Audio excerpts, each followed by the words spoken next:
to experience strength for the hope of us. So done. The meeting's over to you.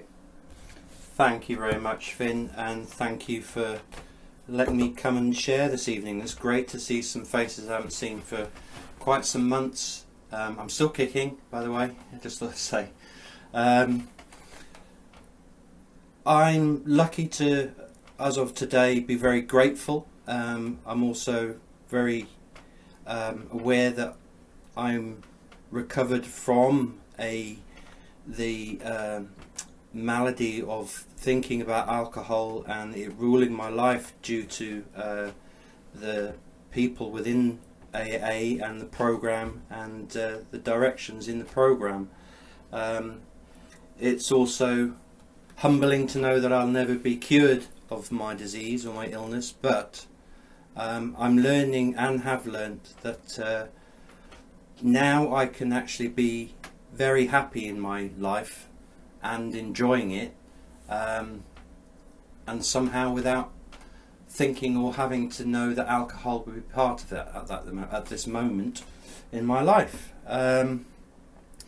So from that reading, I have, it's almost kind of intuitive. I kind of just picked a number and read the paragraph, and it really sort of resonated with me over the last couple of weeks. I'll just sort of quickly go back to, for those who I haven't spoken to or seen, my kind of, what's the word, my badge of honour for entering AA and how I got here. Then sort of going further on to sort of page 62 and 63 and things like that. Basic, you know, sort of the step 3 leading up to my step 4. After hearing people in AA and resonating with different shares, I mean, this is how you kind of learn about yourself sometimes. The book is very good for me to understand what my problem is. But there's some things, and somehow that somebody says something, or it's that relation between what the person has said and other people's reactions can totally sort of really sort of make you start thinking about stuff, you know, when you've got clarity in your head. And there was one not so long ago, very old chap, and I can't remember his name now, but there's something that really stuck with me, was that I don't know if I won't be able to remember it word for word. I'm not very good at that. He was an alcoholic as a child, waiting for his first drink. That's it, something like that. My upbringing in terms of family and relations and friends wasn't drastic in any shape or form, but there was something that I hadn't realised was initiated by my illness at that point. Was I kind of suffered from having to go to school rebellion kind of thing. It wasn't like I was being truant in my secondary school, but where we were in Wales at the time, the only solution after this troubles of kicking off and being very depressed and anxious, the only alternative was for me to, bearing in mind that all my 3 other siblings went to school, was to teach myself, be home taught, pretty much teaching myself at home from the age of 11 to 16, then going off to college, etc. So at an early age I had a lot of self-will, self-motivation, ego-based congratulations, time to do. My parents was, you know, busy working. I would do all my work, say for example for that criteria of the day, by lunchtime, and then the rest I'd go off either canoeing or scrambling, motorbiking, helping my farmer friend, earning some money.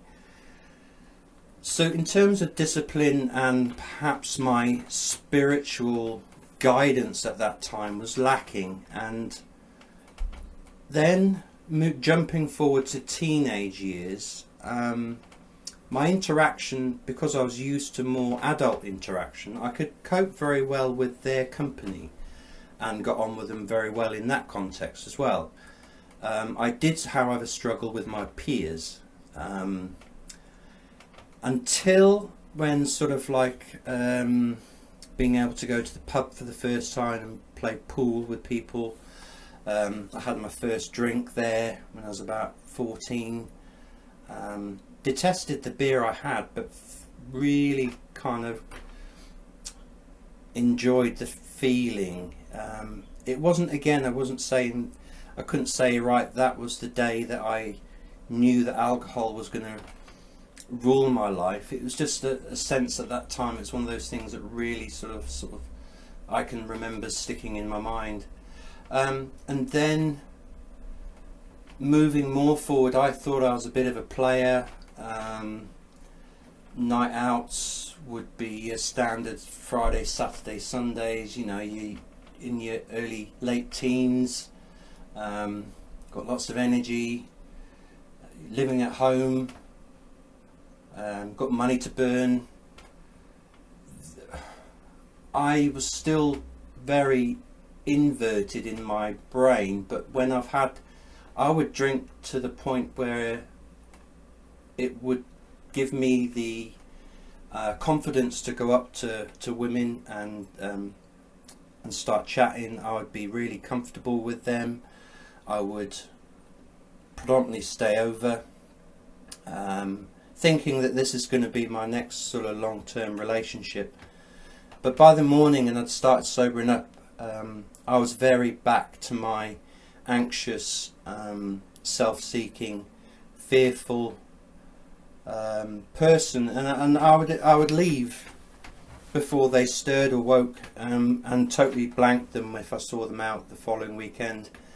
I knew from the locations that I was living in and with college and university that I was surrounded by people that I could easily not see again. But again, looking back, you know, these sort of things were. I just didn't really think much about it at all. It's only now in reflection and sobriety, and then obviously finding studying the spiritual life and things like that, that I realised that these things were wrong.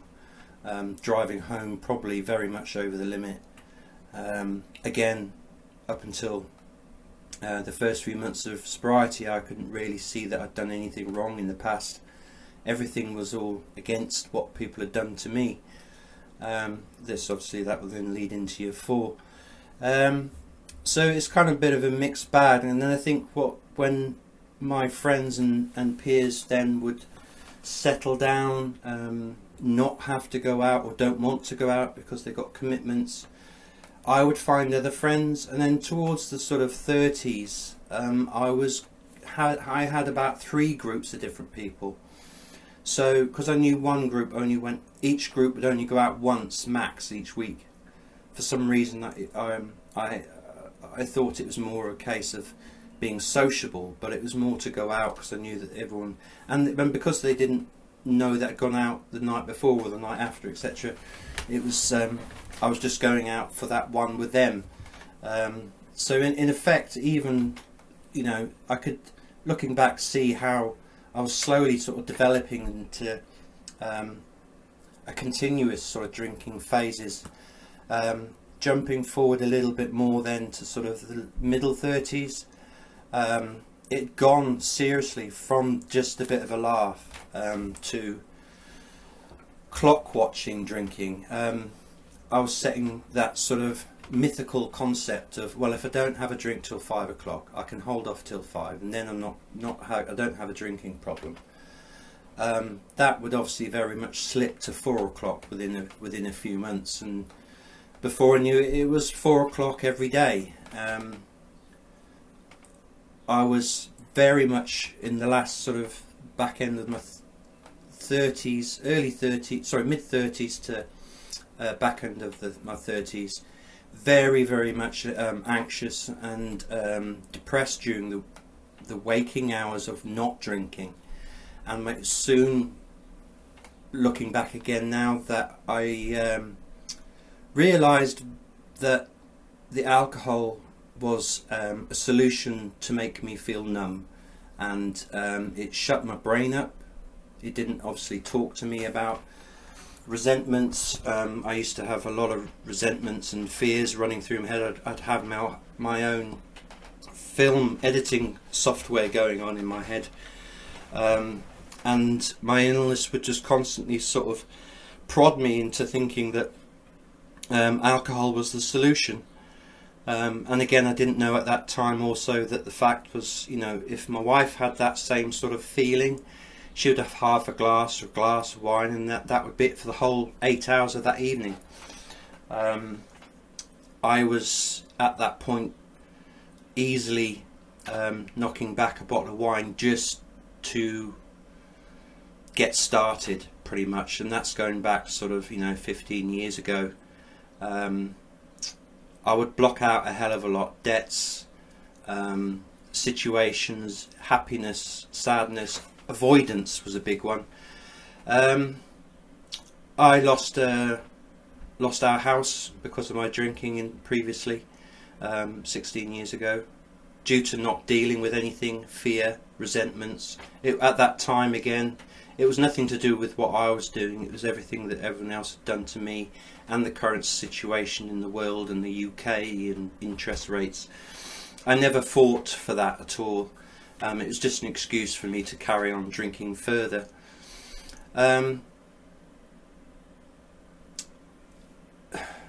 think it was much about health towards the end when I was drinking more and more. I was scared, but also I was not in any shape or form willing or capable of being willing to stop.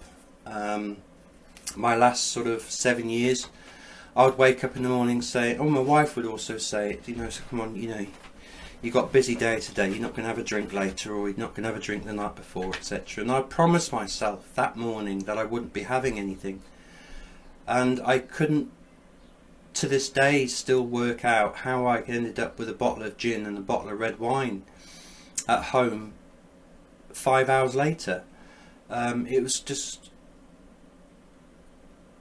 I thought it was more like a habit, but by coming into AA I realised now that I was actually not in a controlled state of mind with my alcohol. The disease had obviously taken hold in such a way that it was, well, it was my life. I had to run everything around how I drank, how I could hide it, how I could drink it, when I could drink it, social situations when I could duck out of it so that I could get home. The last few years of my drinking was just perfectly at ease at home. I didn't want to go out. I wasn't sociable. I struggled with work relations. I again would work alone wherever possible. Half the time probably because people would notice my jitters when trying to do manual tasks. Then I think by the time I came into AA, it was drastic kind of do or die time. I'd already been in hospital twice within the year before with sepsis, which was related back to how I was physically and looking after myself, which I didn't realise at the time. I didn't take any information from what the doctor said, etc. at that time. I was a good couple of stone underweight. I was nose and teeth bleeding, constant diarrhea, fatigue,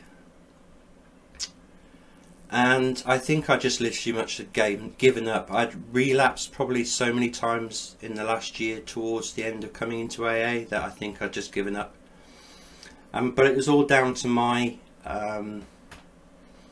I had put myself in this position, and for some peculiar reason I think now, after being in the AA now for about 15 months, that something had guided me into ringing up a number I had no concept of, and that on the 1st of February 2021 I made a call.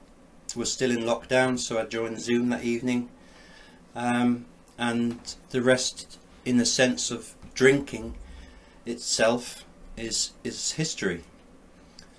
The rest, for the last few minutes, is just basically, it took me a few months to understand why I was there.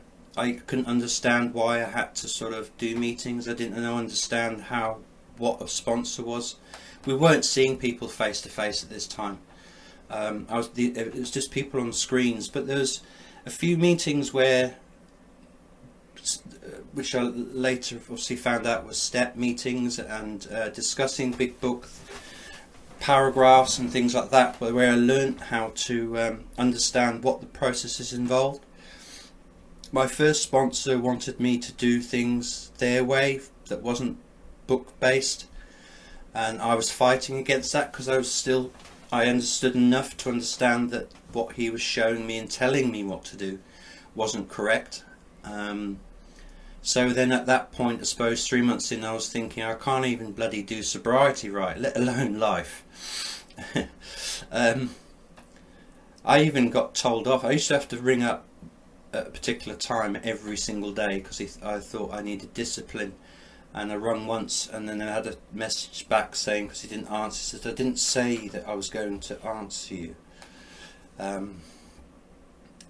I pray for him, and I had done, and I have no resentments for the situation. And again, I do think there's some things that I was doing myself at that point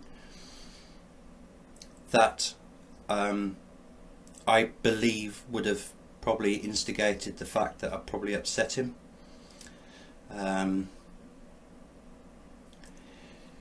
It was the turning point where I found the sponsor who approached me,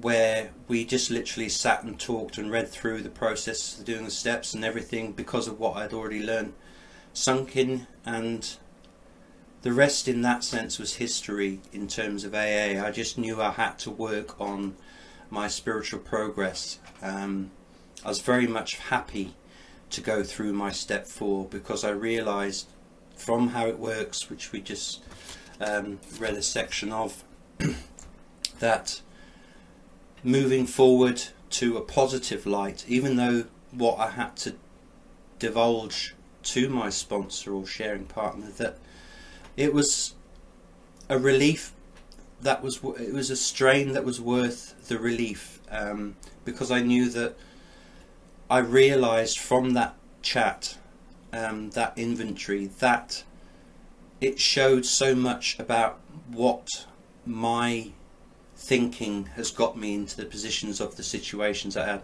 It was designed initially for me to show what people have done for me, to me, but it was the elements of how much I have been in the cause of that, which was such a revelation. And from that day back, September last year, I haven't looked back at all.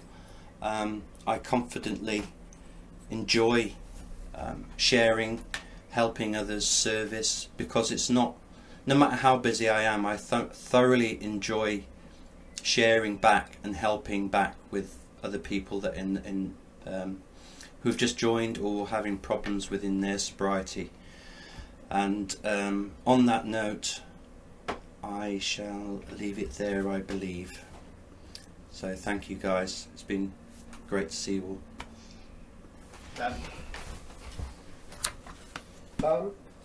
Yeah, there was loads that I could ID with that. Sort of starting from when you said you're struggling with your peers from an early age, but then alcohol kind of didn't enjoy the taste of it, but you enjoyed the feeling it gave, and that was kind of brings me straight back to sort of my teenage years. I really struggled with large groups of people, but then as soon as I had experienced alcohol in that environment, I realised that it felt like it opened up doors to me at the time. So I was able to actually engage with people on that social level. But like you mentioned, I was very much a group of, I could put on a face for different groups of people. And part of the reason I did that was so I would always have the company to go out and sort of drink around. And I could put on a mask